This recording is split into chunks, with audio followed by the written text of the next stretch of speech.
Brahmachalukadipati sahampati Katanjali Adhivaram Ayachata Santita Sataparajaka Chatika Desetu Dhammam Anukapimam Pajam. Namo tassa bhagavato arahato samma sambuddhassa. Namo tassa bhagavato arahato samma sambuddhassa. Namo tassa bhagavato arahato samma sambuddhassa. Buddhaṃ Dhammaṃ Saṅghaṃ Namasami.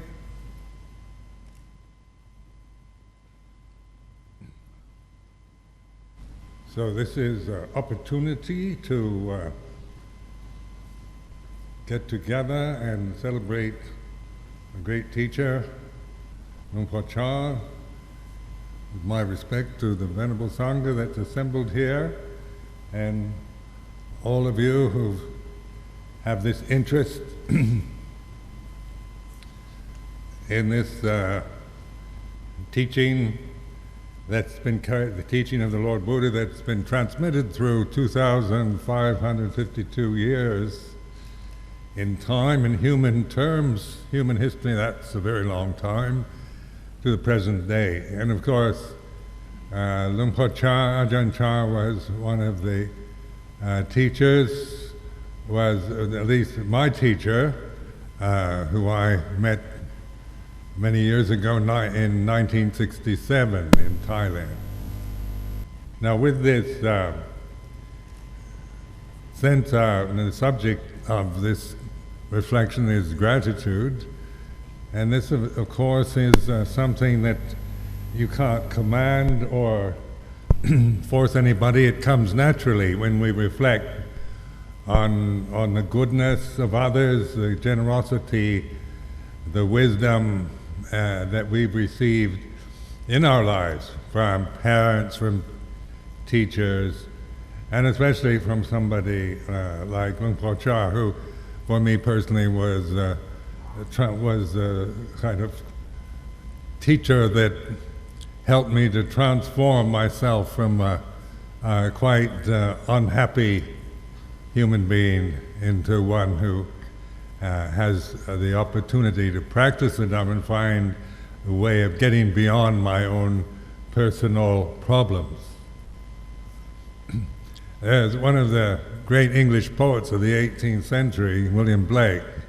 He said, gratitude is heaven itself.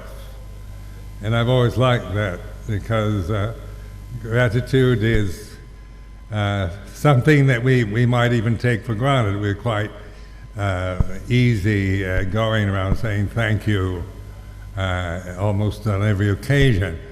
But that's more of a perfunctory sense of just gratitude for something, or just maybe a habit. But in this sense of gratitude, the Pali word is gatanyu gataveti.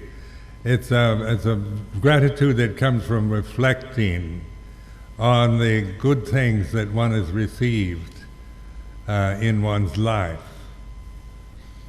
And of course, in the Western world at this time where I live, I've been living in Europe for the past 33 years, and of course it's affluent society, very materialistic, and of course the emphasis is not on gratitude.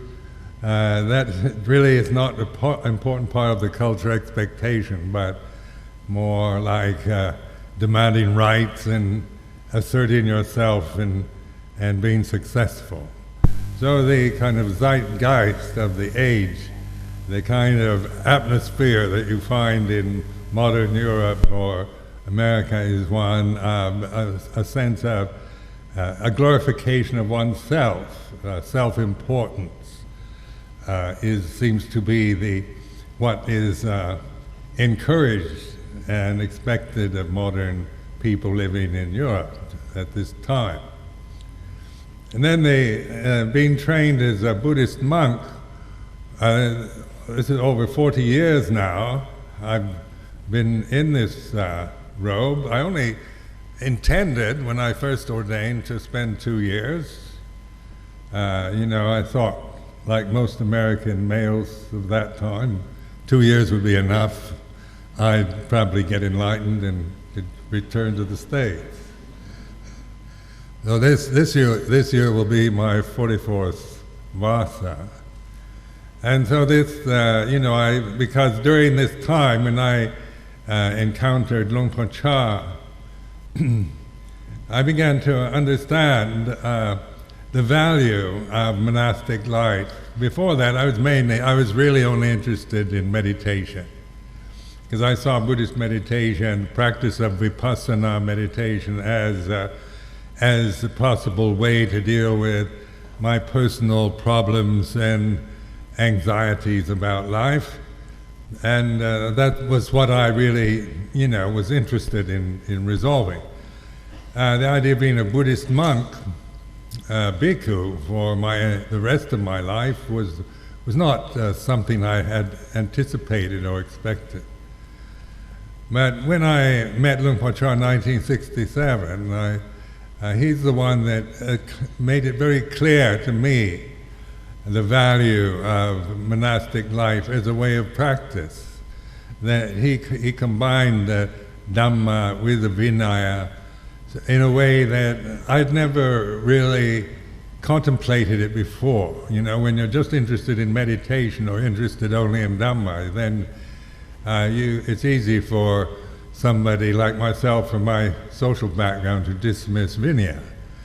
Being an American by birth and coming from the West Coast, which at that time in the early 60s was a very kind of the idea of being free and doing whatever you liked was the quality of life at that time. I'd been living in Berkeley as a student at the University of California, and of course that was at that time in the early 60s, was a society of just asserting your independence, your opinions, your views, and living a completely free life. There were no kind of boundaries, and boundaries were considered as bad, evil things that prevent you from really knowing yourself.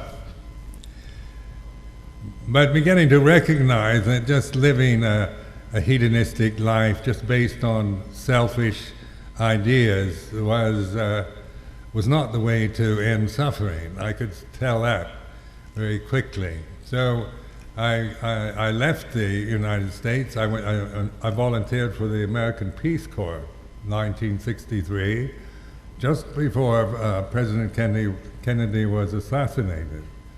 So I was actually in the Peace Corps training in Hawaii when he was assassinated, and that was, of course, a big shock. And I was sent off to Sabah in Malaysia.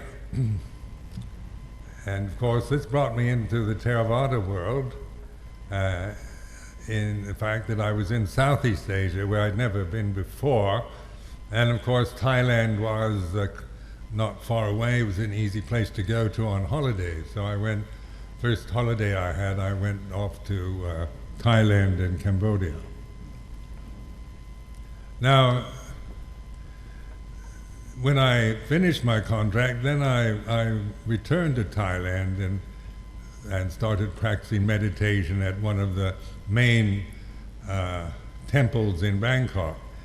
And from there, I began to see the value of meditation, which led me to an interest in ordination. Now, before the Buddha passed away, it's questioned, what will we do without our teacher? And he says, I leave you the Dhamma Vinaya.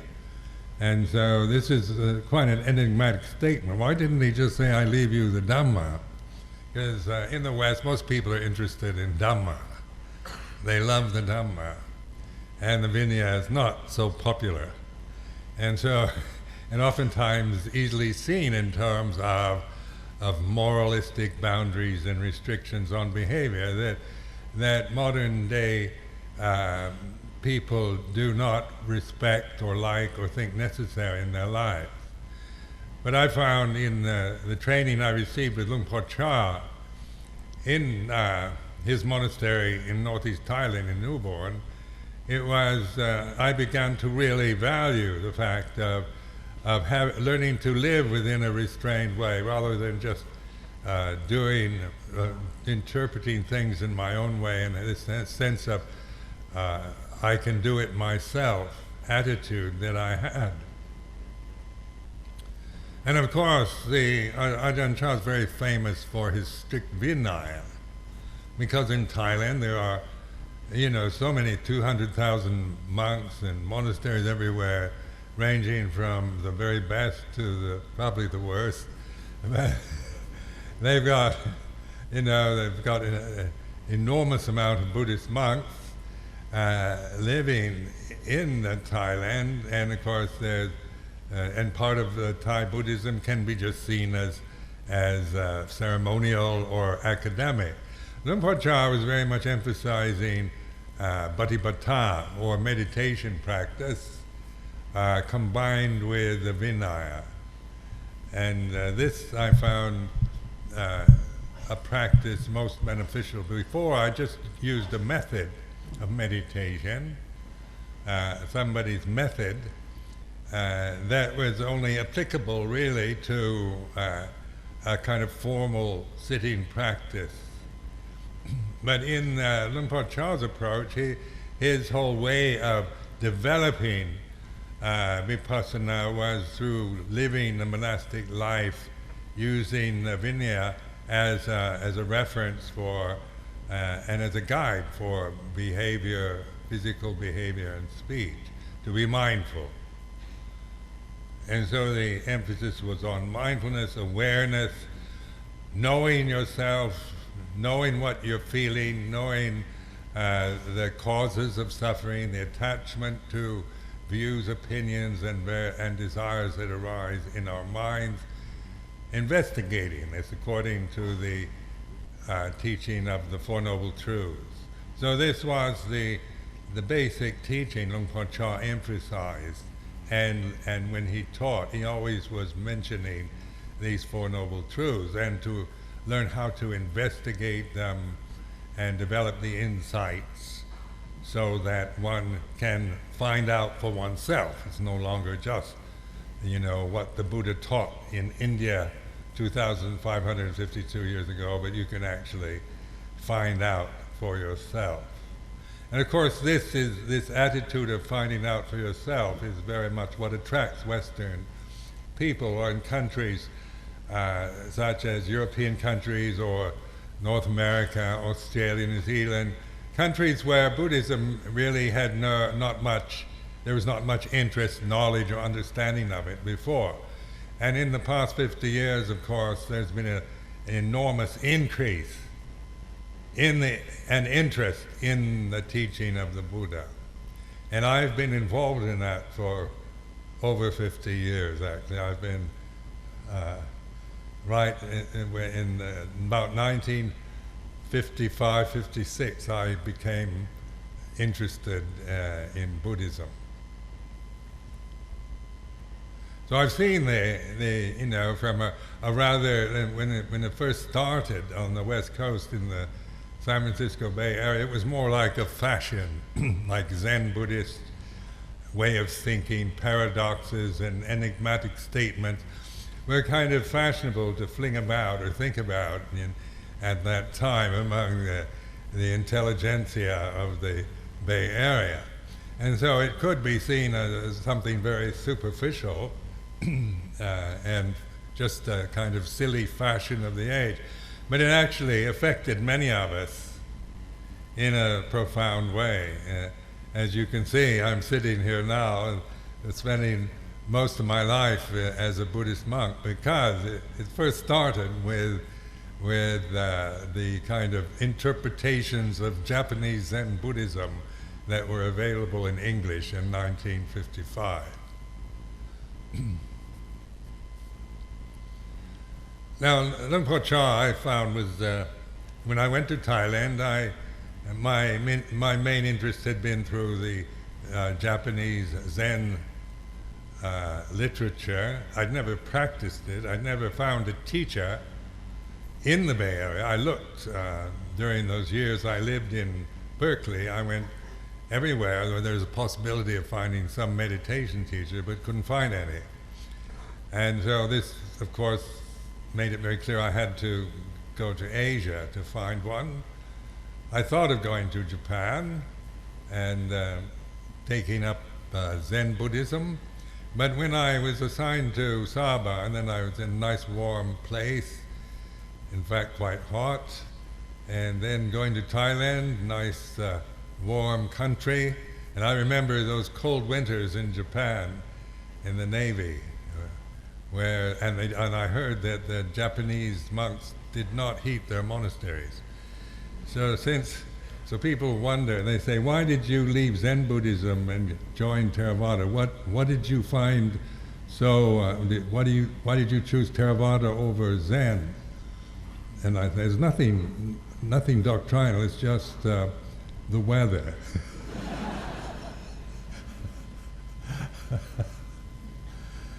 And then Thailand, of course, offers an opportunity to live in a country that's, you could say, is 95% Buddhist. And there are not many countries left like that, where they have, most of the population regard themselves as Theravadan Buddhists. And of course, the king Bhumibol Adulyadej, he's a Buddhist, and the whole structure and the cultural values of Thailand are based on, very strongly intertwined with Buddhism. Now, living with somebody like Luang Por Chah for 10 years, I thought was indeed an honor, because I'd never really met anybody that affected me so strongly as he did.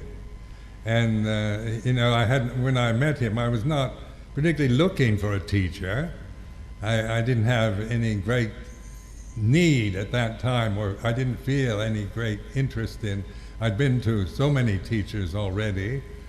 I was more or less looking for a place to train as a bhikkhu. I thought I wanted to, if I was a bhikkhu, I wanted to be a good one, and I needed the discipline. I needed to learn how to obey a teacher, how to surrender myself to discipline that I had no ability to manipulate or change in any way. I saw that during my life, I had lived very much in manipulating conditions for my own benefit, and the result was not a positive one. It was not the way out of suffering.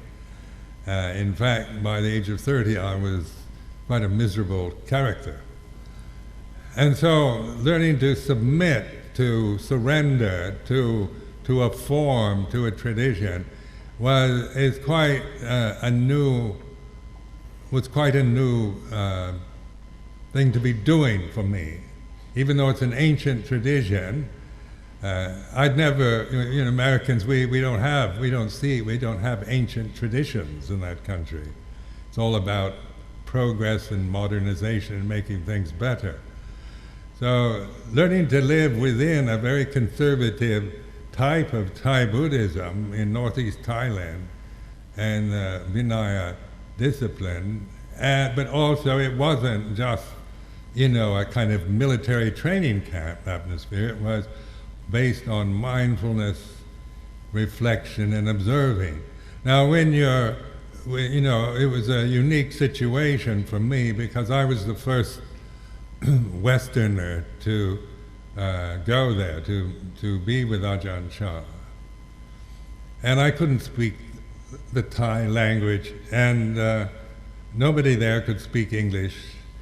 And then the cultural attitude was very different, from my own American values. And so it brought up a lot of all kinds of emotions, negative emotions. At first I was very inspired.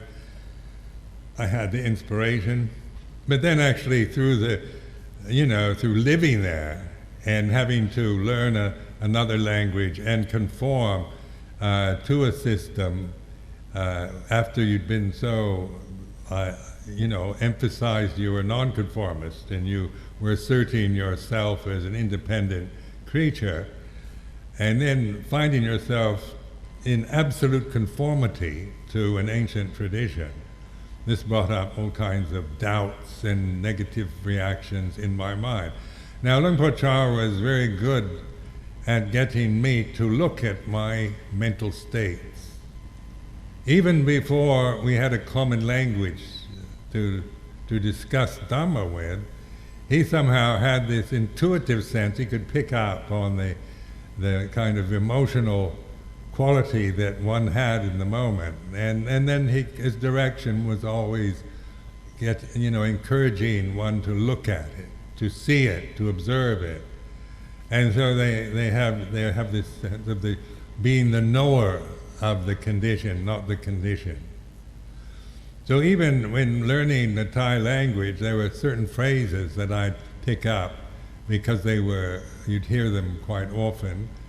And these phrases, just simple reflections, Luang Por Chah kept using in his talks, in his Dhamma talks, and they were just like don't be the owner of your feelings, be the witness to them.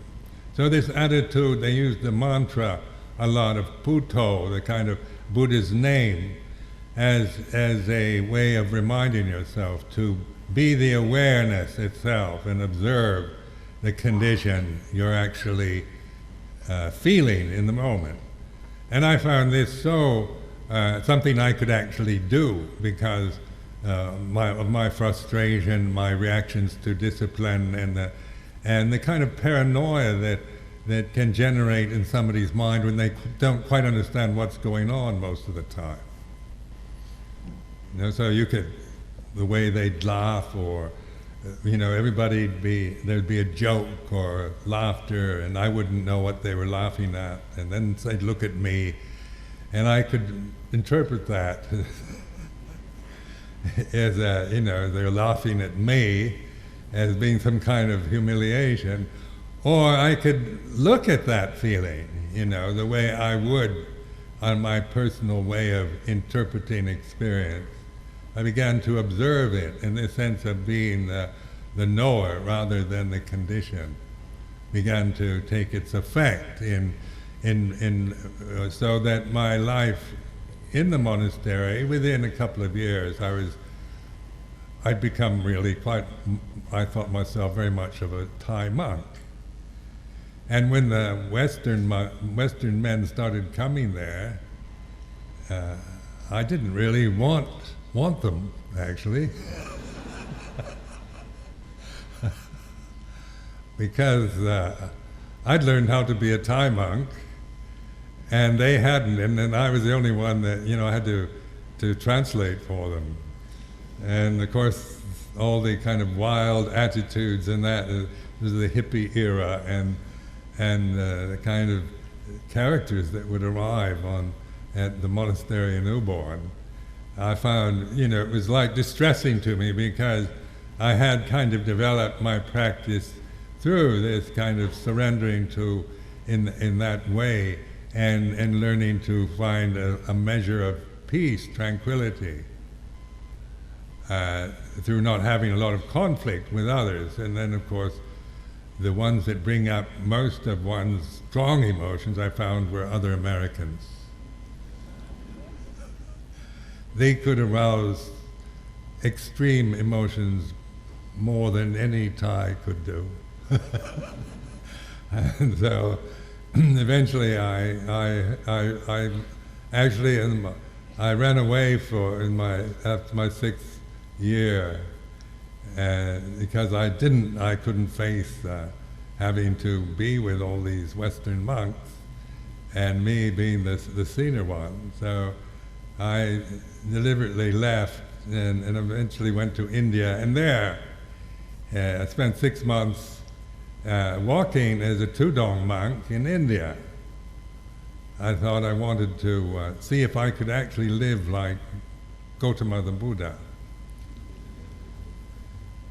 And so during that time, I kept thinking back of all the generosity I'd received in Thailand and of Luang Por Chah. And it was in India that I had this strong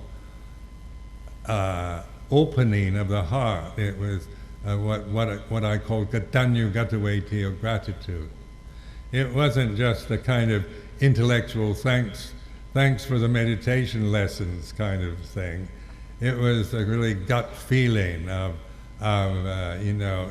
realizing how much had been given to me, support from the lay people, encouragement from the lay people, the bhikkhus that I lived with, and of course Luang Por Chah as a teacher. Well, that what I call the Gatanyu as a kind of heart opening. I call it for me it was a heart opening experience. Before that, so much of my monastic life was still operating from the very self-centered ego, where I want to get my practice, get my jhanas, get my samadhi, get enlightened. There's so much of me as a person trying to get things and operate, within the system in order to, from this very willful, self-centered position. And this experience of Gatanyu that I had in India was, I saw through that. The heart opened up wide. Before, I'd say I had a closed-off heart, like a tight fist, just tight, and and I'm the most, I'm in this to get enlightened for myself. And then after the Gatanyu experience and insight, it was like the sense of something had really shifted. That tight, self-centered selfishness seemed to have resolved itself. And all I could think of then was going back to Thailand and helping, supporting in any way, being a good disciple to Luang Por Chah. I thought the only way you can repay a teacher that's given you so much is to be a good disciple, practice what he was teaching. I knew that would make him very pleased. And not to be a pain to him, not to give him any problems. So at that time Achaan Chah was expanding. The monasteries were growing everywhere, and there were all kinds of people seeking ordination, and the amount of disciples increased. And there were always problems in any monastery. There are always going to be problems. And so I thought, well, I'm going to make an effort not to be a problem to Luang Por Chah. So when I went back to India, from India to Thailand, I offered myself a kind of magnanimous gesture. I offer myself to you. And of course, he just smiled, and then eventually he sent me off to establish Wat Pa Nana Chat, which is exactly the thing I most didn't want to do.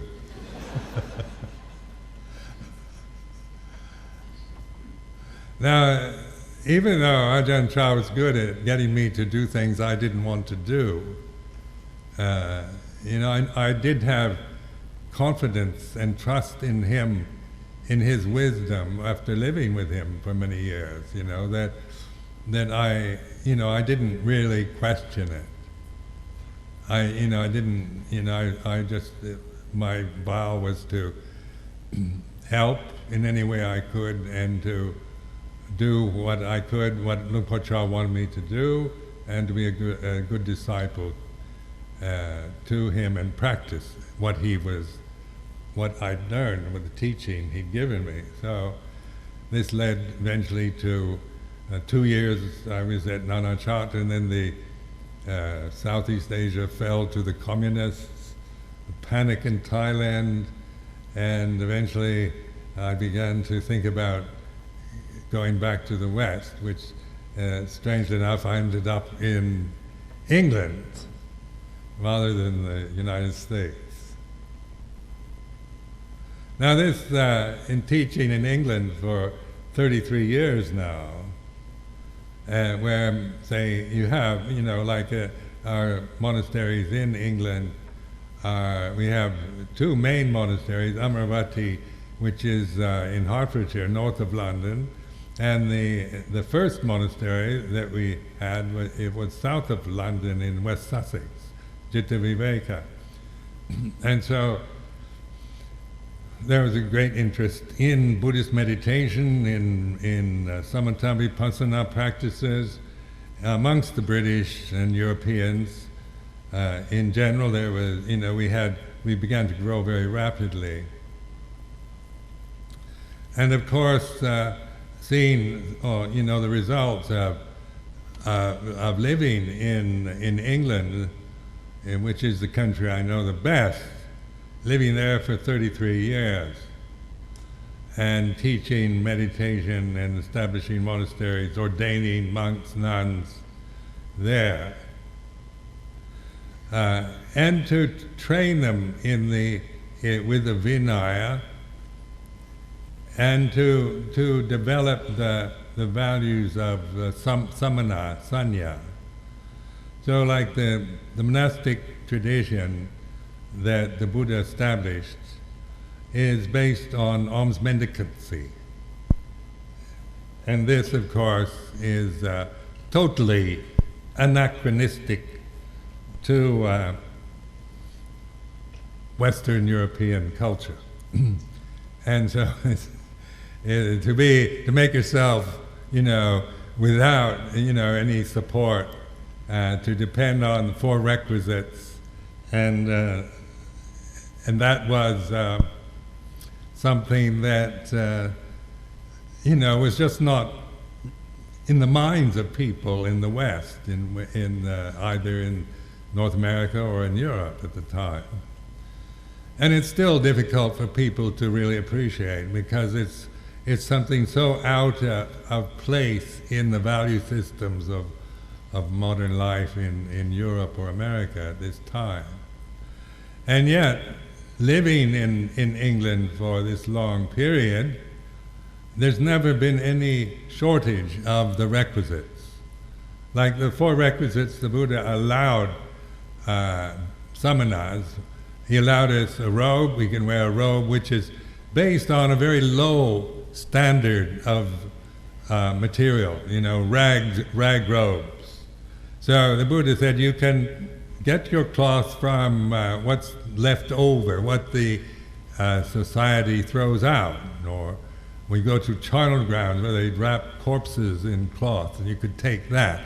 You could take the kind of rags that the lay communities didn't want. And so that's about as low a standard for clothing as you can imagine. And of course this is, and this wasn't a rule-based, this isn't a rule that you can only do that. But what happened was that the lay people began to have such faith in the followers of the Buddha that they offered to present good quality material to them.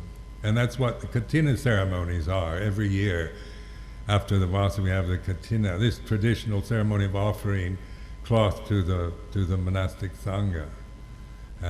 And of course, because I've never had to go off and take rags off a corpse or anything like that.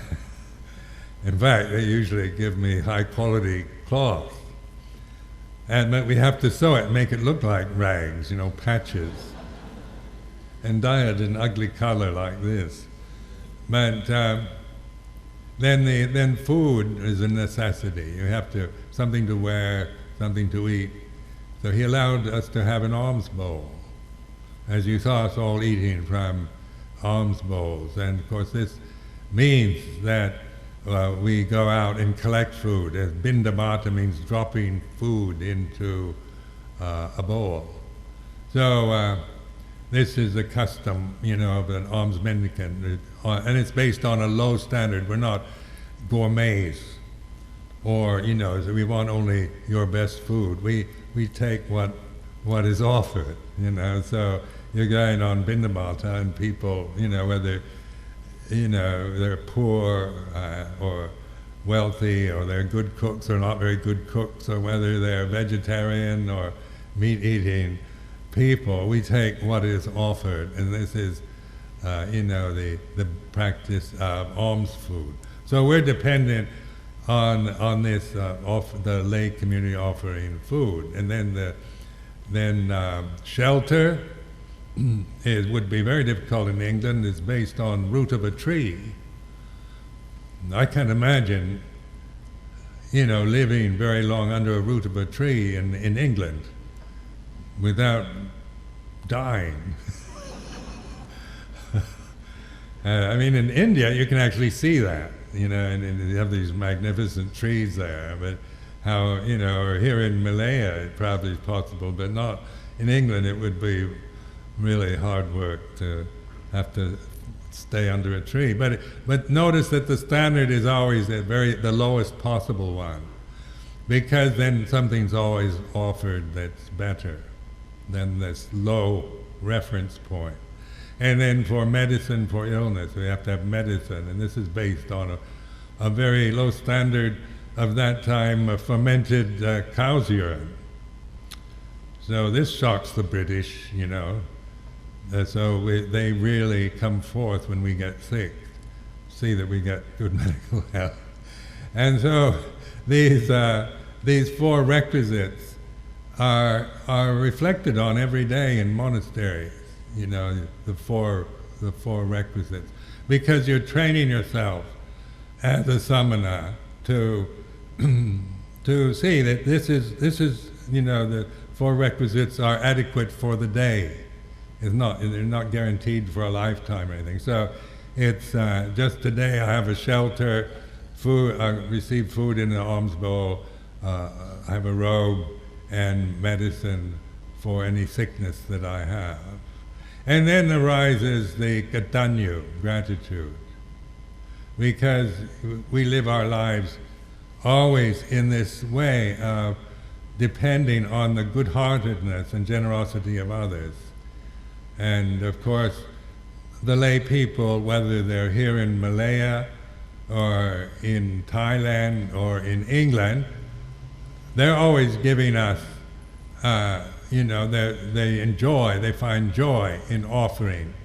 And even monks who have gone tudong or walking in England, Scotland and Ireland, have gone, bindabata or receiving food in villages where there aren't any Buddhists, and yet you still receive food. People come forth once they understand what you need. It seems to bring up a very good quality of mind in the lay community, even if they're not Buddhists or they don't really understand what you are. It seems to generate goodness in itself. And of course, this alms mendicant tradition has survived 2,552 years, which says a lot for the wisdom of the Buddha, because there's not many traditions that have such a long lineage that I know of, that are still existent at this time. Now, this tradition also has maintained its purity. It's not been corrupted or adapted all out of proportion. It seems to be able to adapt itself to the rise and falls of many different political systems and periods of development and progress, and then of degeneration and loss. You look at the history of Buddhism over that period of time, and it is about, it's at period of times it flourishes, and other times it seems to fade away. But it still survives. And up to this very today, here in Kuala Lumpur, this very moment, this is the monks, the bhikkhus, the nuns here, representing that tradition and that lineage that traces itself back to the original Buddha in India, that established the Dhamma teaching and the Vinaya. So this is my reflection on the value of that tradition, and seeing it as something to really respect, and then this sense of gratitude arises. You feel, I have an enormous sense of gratitude to the Buddha, the Gautama the Buddha, the one who established this teaching and the Vinaya. So when I think of the Buddha, I do feel in this gratitude, a sense of piti, as they say, or rapture, a really good feeling, that comes not through, it's not about being happy because I get something, it's just a sense of a lovely sense of gratitude and joy at having been one who has this opportunity to live this way at this time, because, say, living as a Buddhist alms mendicant in England was never part of my social and cultural expectation. It was the most kind of impossible thing to think about. I never once thought I'd be living as an alms mendicant in England for so long. And yet, this is what's happened. And this is where the kind of practice of the Dhamma and the life kind of, you have to flow with it. You just can't try to arrange it and according to on your own terms. It's a matter of relinquishing, letting go, trusting. Before I went to England, I began to get a lot of anxiety about going to live in England, for example, because Thailand's very easy, to be a bhikkhu, and the culture and the people and everything. You can take everything for granted there. It's very easy. Wherever you go in Thailand, people know what to do, and so that's where and in India I could survive because they still respect the sadhu or the religious mendicant. It's still possible to live as an alms mendicant in India. But in England, I didn't know, having ever lived there. And what would happen, if I can't have money, how am I going to get on in life, living in a very materialistic country that don't, may not have any interest or even may feel very hostile to somebody in a robe like this. And so I went to Ajahn Chah before the time came to go to England, and I asked him, I said, I really wonder if I could actually survive for very long in England as an alms mendicant, keeping the Vinaya like we do here. I just have grave doubts about it. And so Luang Por Chah said something to me that really impressed me. He said, you mean there are no kind people in England? And so I thought, well, I'm sure there are. And then he said, well, then go there. And he didn't say Buddhists either. He said kind people. That struck me because I had a much more cynical attitude about the nature of humanity. My attitude is that basically we're selfish. And that's what, our true nature is selfish. Luang Por Chah's attitude is that we're basically good. And since he was a wise person, that kind of changed my, I thought, that's a better way of looking at humanity than the way I looked at it. It's basically selfish. And so then going to live in England, I remember that people basically good. And that's what I've found in the reality of living as a bhikkhu, as a Buddhist monk in the UK and in Europe in general.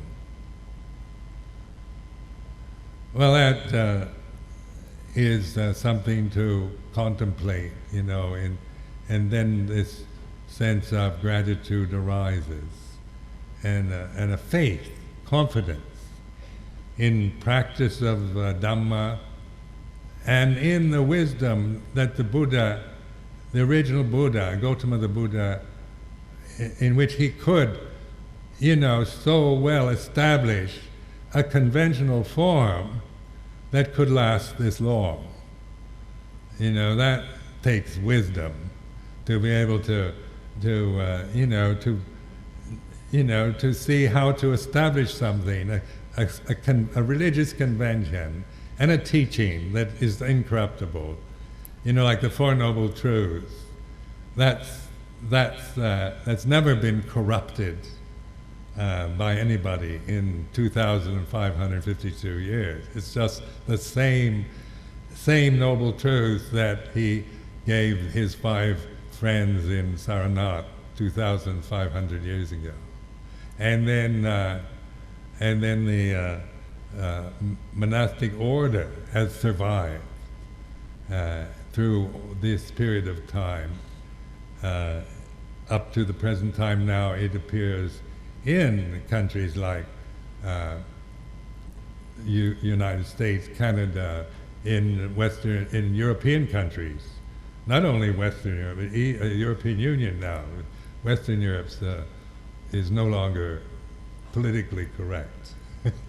European Union, and in countries all over the world. I've been invited to Russia several times and given meditation retreats in Moscow and St. Petersburg, and been invited so many places that I can't possibly meet all the invitations because I haven't learned how to appear in 2 places at the same moment. That I can't do. But within the limitations that I find myself, I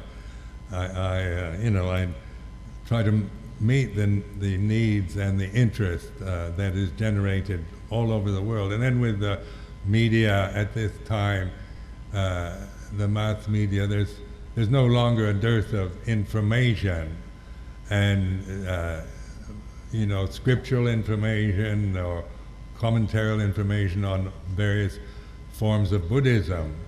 In the UK, almost every possible form of traditional Buddhism, of Mahayana, Theravada, Tibetan Buddhism, as well as all kinds of modern forms of Buddhism. Different organizations design their own Buddhism in their own way.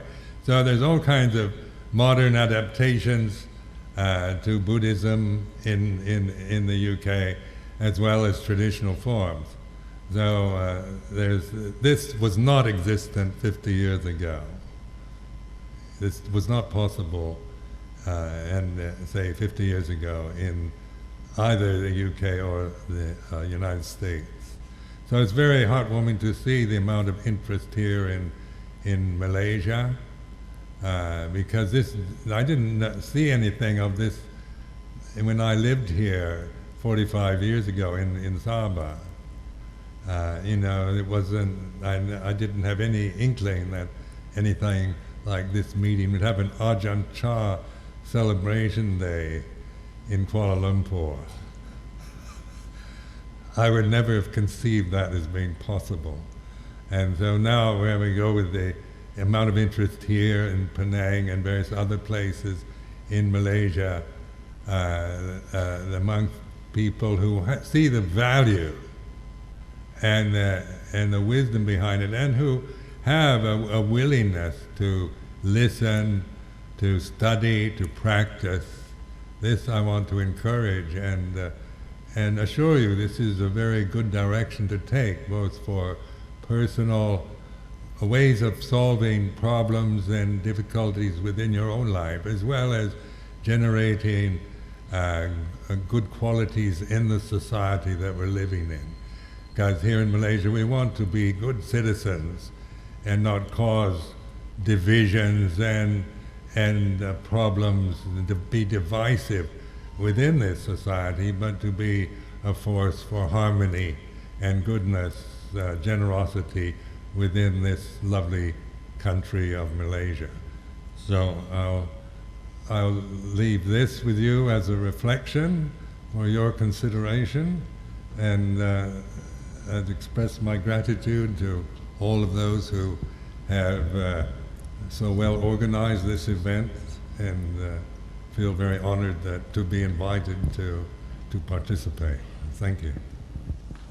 Sadhu, sadhu, sadhu.